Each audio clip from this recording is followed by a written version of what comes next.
नमस्कार बंधुगण आज वीडियो रे आम चूड़ी पिंधार सठिक एवं प्रकृत नियम कौन जाना वीडियो आरंभ करने पूर्व आपण अनुरोध वीडियो को लाइक कर दिंतु और वीडियो को शेष जाए देखूँ भल लगे निहाती सब्सक्राइब करदे।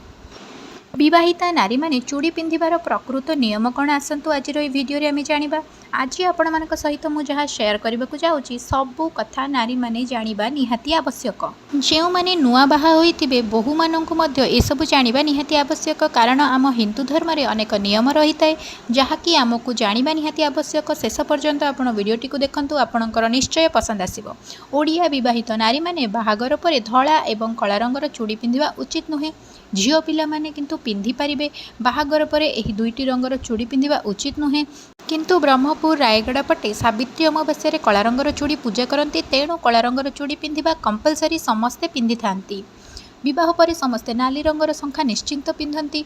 कला शंखा गंजाम गजपति पटे पिंधती। धला शंखा प्रायतः बेंगली महिला माने पिंधि थांती किंतु जदि आपण चाहिए पिंधिबाकू पिंधि पारिबे कारण शंख हेउची पवित्र एवं धला शंखी शंखरू तैयारी होइतिबारु एहाकू पिंधि पारिबे।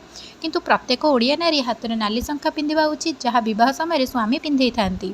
संक्रांति गुरुवार शनिवार मंगलवार एवं व्रत एकादशी एभली दिन चूड़ी केबे मध्य हाथरू उतारिबा उचित नुहे। पर्वपर्वाणीर पूर्व दिन ठारू चूड़ी को बदलाई देबा उचित। हाथरी जो सुना शंखा आम पिंधि था गाँ गहली रे जदि केही मागे कि मते गोटे दिन पाई दियो मु पिंधिकी फेराई देबी सेमिति मध्य किछि जण सुना शंखा को पिंधिबाकू देई दियंती मु निजे देखिछि किंतु एमिति करिबा कथा नुह। निजर शंखा सिंदूर हेउछि केवल तोमर तेणु तुमे स्वामी नारे पिंधिथिबा कौनसी भी अलंकार को अन्य को व्यवहार करबा पई दबा उचित नुहे केबे भी दबा कथा नुहे। मते सब ठीक लागेनी लोक अछंती एमिति करंती आपण माने केबे भी एमिति करिवे नाही। चूड़ी जदि पुराणा हो जाइछि ताहाले मध्य काहाकू से सबू देबे नाही। पुराणा हो जाइछि बोली आउ जणको देदेबी से पिंधिब एमिति केबे मध्य करिवे नाही।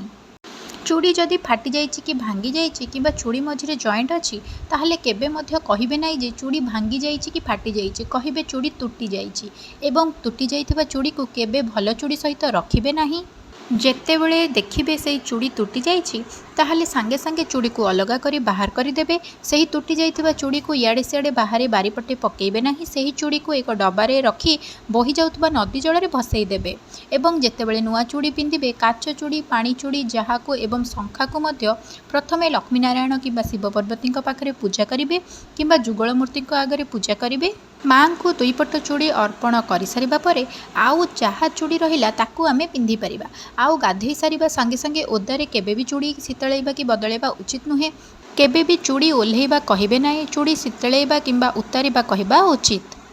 चूड़ी पिंधिबा समय पूर्व को मुह करी आसन उपर बसी चूड़ी पिंधिबे किंबा ठाकुरंक सामने पूर्व को मुह करी चूड़ी पिंधिबा उचित। दक्षिण दिग को मुह करी केबे मध्य चूड़ी पिंधिबे नाही। हाथ में जेहेतु गंठी थाए तेणु चूड़ी पिंधिबा समय चूड़ी तुटी जिबार भय थाए सेथिपाई पानी रे हाथ को धोई साबुन लगे चूड़ी पिंधिबा कथा। केबे भी तेल लगे कि चूड़ी पिंधिबा कथा नुह। किछि किछि जण कचूरी मध्य शंखा सहित पिंधि थांती जहाँकि तंबारे तैयारी होइताए। बाहागर परठारु सेमाने कचूरी को शंखा सहित पिंधि आसुथांती।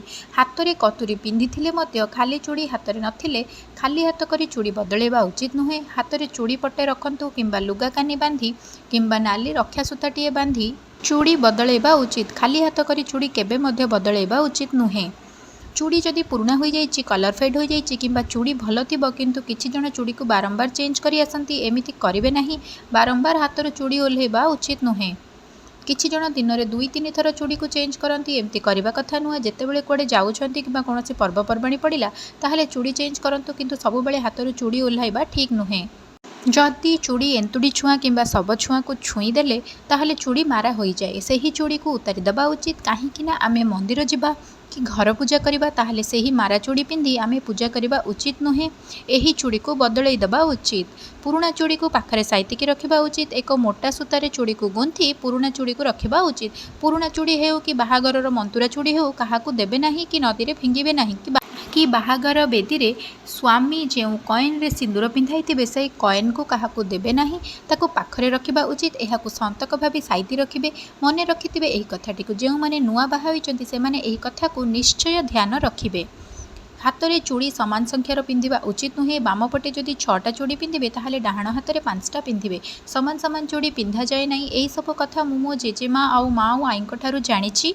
ସେମାନେ କୁହନ୍ତି ଯେ ବାପଘର ଶାଶୁଘର ସମାନ ସମାନ ହେବା କଥା ନୁହଁ। ବିବାହିତ ମହିଳାମାନେ ଯେମିତି ହେଲେ କାଚ ଚୁଡ଼ି ପିନ୍ଧିବେ, ପ୍ଲାଷ୍ଟିକ୍ ଫାଇବର ଚୁଡ଼ି ପିନ୍ଧିବା କଥା ନୁହଁ। ଝିଅମାନେ କିନ୍ତୁ ପିନ୍ଧିପାରିବେ, କିନ୍ତୁ ବାହାଘର ପରେ ହାତରେ କାଚ ଚୁଡ଼ି ନିହାତି ରହିବା ଦରକାର ଅଟେ। କିଛି ନହେଲେ ଆପଣଙ୍କ ହାତରେ ନାଲି ଶଙ୍ଖାପଟେ ହେଲେ ବି ରହିବା ଦରକାର।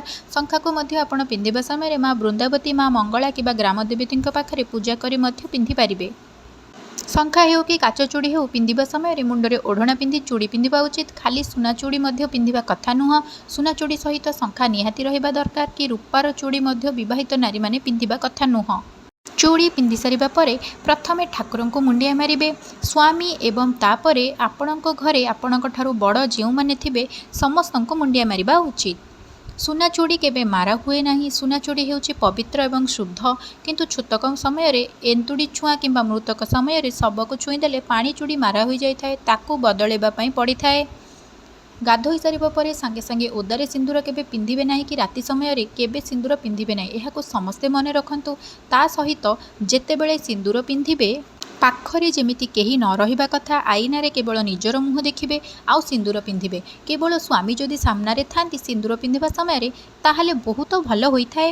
କୁହାଯାଏ କି ଜଣେ ବାହା ହୋଇଥିବା ନାରୀ 16 ଶୃଙ୍ଗାର କଲାବେଳେ, ସଜବାଜ ହେଲାବେଳେ କେହି ଦେଖିବା ଉଚିତ ନୁହେଁ ଏବଂ ସିନ୍ଦୁର ପିନ୍ଧିବା ସମୟରେ, ମଙ୍ଗଳସୂତ୍ର ପିନ୍ଧିବା ସମୟରେ କିମ୍ବା ଶୃଙ୍ଗାର କରିବା ସମୟରେ ମୁଣ୍ଡରେ ଓଢ଼ଣା ରହିଲେ ଆମ ପାଇଁ ଭଲ। ବିବାହିତ ମହିଳାମାନେ ସିନ୍ଦୁରକୁ ଶରୀରର 4ଟି ଜାଗାରେ ପିନ୍ଧିବା ଉଚିତ, ମଥା, ସିନ୍ଥି, କଣ୍ଠ ଏବଂ ମଣିବନ୍ଧ। ତା ସହିତ ଚୁଡ଼ି ଶରୀରର ଅଂଶ ନ ହେଲେ ବି ସ୍ୱାମୀଙ୍କ ପାଇଁ ଯେହେତୁ ସିନ୍ଦୁର ପିନ୍ଧାଯାଏ, ସେଥିପାଇଁ ଖୁସିରେ ଚୁଡ଼ିରେ ମଧ୍ୟ ଟିକେ ସିନ୍ଦୁର ଲଗାଇବା ଉଚିତ। ସିନ୍ଦୁର ଲଗାଇବା ସମୟରେ ଯୁଗଳ ଠାକୁରଙ୍କ ନାମ ନେଇ ସିନ୍ଦୁର ପିନ୍ଧିବା ଉଚିତ।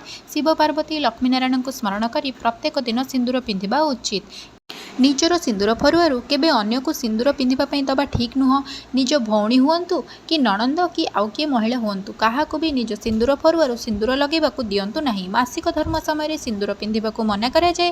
ଯେହେତୁ ମାସିକ ଧର୍ମ ସମୟରେ ପୂଜା କରିବାକୁ ମନା କରାଯାଏ, ସେଥିପାଇଁ ପୂଜା ହୋଇଥିବା ସିନ୍ଦୁରକୁ ମଧ୍ୟ ମାସିକ ଧର୍ମ ସମୟରେ ପିନ୍ଧିବାକୁ ମନା କରାଯାଏ। କାରଣ ସିନ୍ଦୁର ଫରୁଆରେ ପୂଜା ସିନ୍ଦୁର ହିଁ ଥାଏ। ସାବିତ୍ରୀ ବ୍ରତ ସମୟରେ କି ମା ପାର୍ବତୀଙ୍କ ପାଖରେ, ମା ଲକ୍ଷ୍ମୀଙ୍କ ପାଖରେ କି କୌଣସି ଦେବୀଙ୍କ ମନ୍ଦିରରେ ଆମେ ଯେଉଁ ସିନ୍ଦୁର ପୂଜା କରିଥାଉ ସେହି ସିନ୍ଦୁର ଆମେ ପ୍ରତ୍ୟେକ ଦିନ ପିନ୍ଧିଥାଉ।